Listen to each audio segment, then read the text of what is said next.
અમદાવાદમાં રસ્તાઓની ધીમી ગતિએ કામગીરી ચાલતી હોવાનો એએમસીના વિપક્ષ નેતાએ આરોપ લગાવ્યો। શહેજાદ ખાન પઠાણે આરોપ લગાવ્યો છે કે ટોરેન્ટ પાવર અને કોર્પોરેશન દ્વારા ડ્રેનેજ કે વોટર લાઇન નવા બનેલા રોડ પર ખોદી દેવામાં આવ્યા છે। અમદાવાદ મ્યુનિસિપલ કોર્પોરેશનની ધીમી ગતિની કામગીરીથી લોકોને ભારે હાલાકીનો સામનો કરવો પડી રહ્યો છે।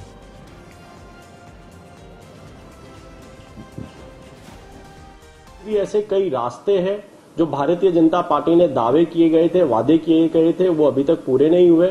कांग्रेस पार्टी ये मांग करती है कि सिर्फ बड़े बड़े वादे नहीं करने में आए, वो वादों को निभाना भारतीय जनता पार्टी की पहले से आदत नहीं रही है। कॉरपोरेशन के अधिकारियों से भी कांग्रेस पार्टी मांग करती है कि जल्द से जल्द अहमदाबाद शहर के जितने भी रास्ते हैं जो खराब अवस्था में है उन्हें जल्द से जल्द रिसर्फेस किया जाए। जे एरिया डेवलपिंग एरिया है त्या हाल में रोड बनावानी कामगीरी जे जगह नवी टीपी खोलेली होय, बेज लेवल थी अने करवानी होय, नीचे युटिलिटी नाखवानी होय तो आ जग्याए आ कामगीरी हाल में चालू होय छे अने आ कामगीरी होरी सुधी ज्यां अगर लेबरो अवेलेबल हशे त्यां सुधी आ कामगीरी चालवानी छे अने 15 दिवसनी विराम बाद फरी पाछू शहरनी अंदर रोडना कामगीरी रिसर्फेस अने बीजी कामगीरी વાત કરવામાં આવે કે કરવામાં આવશે।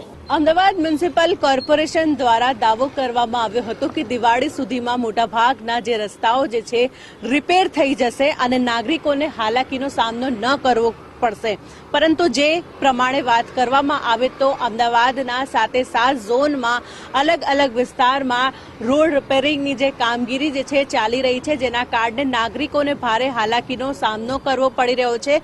વાત કરવામાં આવે તો જ્યારે ઓફિસ જવાને અને આવવાના જ્યારે ટાઈમ હોતું હોય છે ત્યારે જ વધુ પ્રમાણમાં ટ્રાફિકની સમસ્યા जाती होय छे, जेना कारणे नागरिकोने भारे हालाकीनो सामनो करवो पड़तो होय छे। ज्यारे हवे जे प्रमाणे बात करवामां आवे तो अमदावाद म्युनिसिपल कोर्पोरेशन द्वारा ज्यारे रोड रिपेरिंगनी कामगीरी करवामां आवी रही छे तो ए क्यारे पूर्ण करवामां आवे छे ते जोवानुं रहेशे। कैमरामेन धर्मेन्द्र सिंह साथे मोनिका राजपूत, TV 13 गुजराती, अमदावाद।